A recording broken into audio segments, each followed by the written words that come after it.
What is the right age ಅಖಾಡಕ್ಕೆ ಇಳಿಯೋದಕ್ಕೆ, business ಅಖಾಡ ಅಥವಾ ನಾನು ಇಂಡಿಪೆಂಡೆಂಟ್ ಆಗಿ ಬದುಕೋದನ್ನು ಕಲಿಬೇಕು ಅಂತ ಏನಾದರೂ ಇದೆಯಾ? ಅಂಥದ್ದೇನಾದರೂ ಇದೆಯಾ? ಆ್ಯಕ್ಚುಲಿ ಇದೆ. ನಾನು ನಂತರ ಕಷ್ಟಪಟ್ಟವಳು ಚಿಕ್ಕ ವಯಸ್ಸಿಂದಾನೇ ಇಳಿಂತೀನಿ. ಅಪ್ಪ ಅಮ್ಮಂದ್ರಿಗೆ ಯಾವಾಗಲೂ ಹೇಳ್ಕೊಡೋದು, ಏನೋ ತುಂಬ ಜನ ಕೆಲಸಕ್ಕೆ ಹೋಗ್ತಾರೆ, ತಮ್ಮ ಮಕ್ಕಳನ್ನ ತುಂಬ ಒಂದು ಚೌಕಟ್ಟಲ್ಲಿ ಬೆಳೆಸಿರ್ತಾರೆ. ಇರಲಿ ನಿಮ್ಮ ಹತ್ರ ದುಡ್ಡಿದೆ, ಆದರೂ ನಿಮ್ಮ ಮಗಳು ಮತ್ತು ಮಗ ಇಂಡಿಪೆಂಡೆಂಟ್ ಆಗಬೇಕು ಅಂತಂದಾಗ ಆಮೇಲೆ ಅದು ಎಕ್ಸ್ಪೀರಿಯನ್ಸು. ನೀವು ಈಚೆ ಹೋಗಿ ಕೆಲಸ ಮಾಡೋದು ಎಷ್ಟು ಬ್ಯೂಟಿಫುಲ್ ಕಾರ್ಪೊರೇಟ್ ಕಲ್ಚರ್ ಅಂದರೆ, ಈಗ ನಾವು ಯಾರಿಗಾರ ಪ್ಲೀಸ್ ಬಿ ಸೀಟೆಡ್ ಅಂತ ಒಂದು ನಮ್ರತೆ ಅಂತ ಹೇಳ್ತೀವಿ, ಇವರು ಕೂತ್ಕೊಳ್ಳಿ ಅಂತಾರೆ. ಎರಡರಲ್ಲೂ ಡಿಫ್ರೆನ್ಸ್ ನೋಡಿ. ನೀವು ಹೋಗಿ ಒಂದು ಕೆಲಸವನ್ನು ಕಲಿತಾಗ ನಿನ್ನ ಈಗೋ, ನಿನ್ನ ಕೆಟ್ಟ ವ್ಯಕ್ತಿತ್ವ ಎಲ್ಲ ಒಂದು ಕೆಳಗೆ ಇಳ್ಕೊಳ್ಳುತ್ತೆ. ಆಮೇಲೆ ಅಲ್ಲಿಂದಲ್ಲಿಗೆ ನಾನು ಬಸ್ಸಲ್ಲಿ ಹೋಗ್ತೀನೋ ಗಾಡೀಲಿ ಹೋಗ್ತೀನೋ, ಅಷ್ಟೊತ್ತು ಬೆವರು ಸುರಿಸಿ ಕಷ್ಟಪಟ್ಟು ಹೋಗಿ ಊಟ ತಿಂಡಿ ತಿನ್ನೋ, ಈ ಕಷ್ಟದಲ್ಲಿ ಒಂದು ಟೈಮ್ ಟೇಬಲಲ್ಲಿ ಮನುಷ್ಯ ಬದುಕ್ತಾನೆ.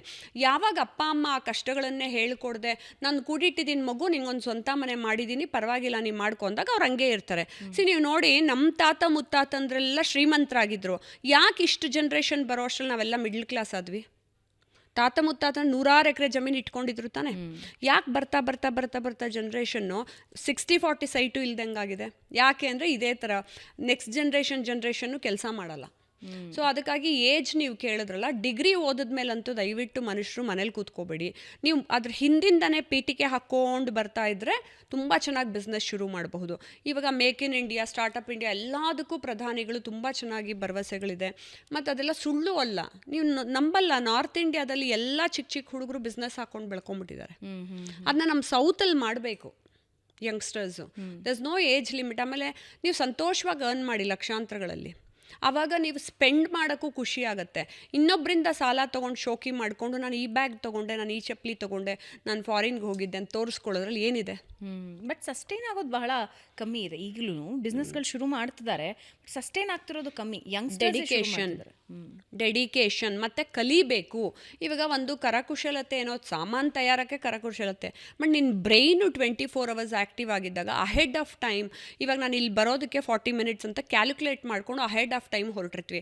ಇನ್ನು ಕೆಲವ್ರು ಅಂತಾರೆ, ಮೇಡಮ್ ತುಂಬ ಟ್ರಾಫಿಕ್ ಇತ್ತು ಲೇಟಾಗಿ ಬಂದೆ ಅಂತಾರೆ. ನಾನು ಆ ರೀಸನ್ ಕೊಡಬೇಡ ಅಂತೀನಿ. ಈಗ ನೀನೊಂದು ಬಿಸ್ನೆಸ್ ಶುರು ಮಾಡಿದೆ ಅಂತ ಹೇಳಿದ್ರೆ ನಿನ್ನ ಜೀವನಕ್ಕೆ ನೀನು ದುಡ್ಕೋತಿರೋದಪ್ಪ, ಪಕ್ಕದ ಮನೆಯವ್ರ ಜೀವನಕ್ಕಲ್ಲ. ಸೊ ನೀನು ಎಷ್ಟು ಡೆಡಿಕೇಟೆಡ್ ಆಗಿ ಪ್ಯಾಷನೇಟ್ ಆಗಿ ಅದಕ್ಕೆ ಹಾಕಬೇಕು, ನೀನು ಊಟ ಎಷ್ಟು ಪ್ರೀತಿಯಿಂದ ಮಾಡ್ತೀಯೋ ಅಷ್ಟೇ ಡೆಡಿಕೇಟೆಡ್ ಆಗಿ ಅದರ ಆಗು ಹೋಗುಗಳನ್ನು ನೋಡಿಕೊಳ್ಳಬೇಕು. ಆಗು ಹೋಗುಗಳು ನಿನ್ನ ಕೈಯಲ್ಲೇ ಇರುತ್ತೆ. ನೆಕ್ಸ್ಟ್ ಮಂತ್ ನಾನು ಬ್ಯಾಂಕ್ ಲೋನ್ ಕಟ್ಟಬೇಕು ಅಂದರೆ ಡೇಟ್ 5ನೇ ತಾರೀಕು ಬರುತ್ತೆ ಅಂತ ನಿಂಗೆ 20ನೇ ತಾರೀಕೆ ತಲೆಯಲ್ಲಿ ಗೊತ್ತಿರಬೇಕು ತಾನೆ. ಕೈಯಲ್ಲಿ ಇವಾಗೆಲ್ಲ ಮೊಬೈಲ್ ಇದೆ ತಾನೆ. ಸೊ ನೀನು 10 ದಿನದಲ್ಲೇ ಹೇಗೆ ವರ್ಕ್ ಮಾಡಬೇಕು ಅಂತ ಮಲ್ಟಿ ಟಾಸ್ಕ್ ಮಾಡಬೇಕು.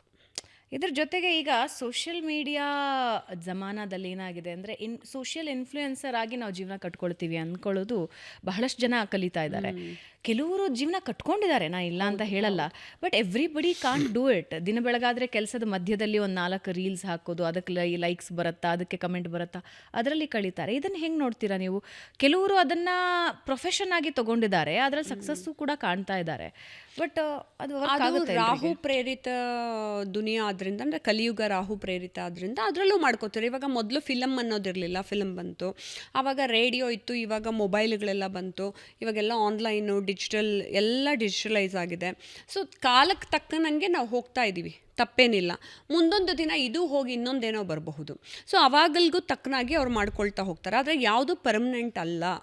ಆದರೆ FMCG, fast moving consumer goods ಅಂತ FMCG ಅಂತ ಹೇಳ್ತೀವಿ. ಅಂದರೆ ನೀವು ತಿನ್ನೋದಂತೂ ನಿಲ್ಸೋಕ್ಕಾಗಲ್ವಾ, ಆಮೇಲೆ ಬಟ್ಟೆ ಹಾಕ್ಕೊಳ್ಳೋದಂತೂ ನಿಲ್ಸೋಕ್ಕಾಗಲ್ವಾ, ಮತ್ತು ಯಾವುದೇ ರಿಸಿಷನ್ ಬಂದರೂ ಅದೇ ನಾನು ಹೇಳ್ತಿದ್ದೆ, ಹಾಲಂತೂ ದಿನ ತೊಗೊಳ್ಳೇಬೇಕಾ, ಹಾಸ್ಪಿಟ್ಲಂತೂ ನಿಮಗೆ ಏನೇ ಆದರೂ ಮನುಷ್ಯ ಹೋಗಲೇಬೇಕು. ಸೊ ಈ ಥರ ಕೆಲವನ್ನ ನೀವು ಯೋಚಿಸಿ ಬಿಸ್ನೆಸ್ ಯಾವುದಕ್ಕೆ ಕೈ ಹಾಕಬೇಕು ಅನ್ನೋದಕ್ಕೆ ಕೈ ಹಾಕಬೇಕು. ಸೊ ಅವಾಗ ನಿಮ್ಗೆ ಇನ್ಕಮ್ ಅನ್ನೋದು ಬರ್ತಾನೆ ಇರುತ್ತೆ. ಇಲ್ಲಿ ಒಂದು ಕಡೆ ಸ್ಟಾಪ್ ಆದರೂ ಇನ್ನೊಂದು ಕಡೆ ಬರ್ತಾ ಇರುತ್ತೆ. ಓಕೆ.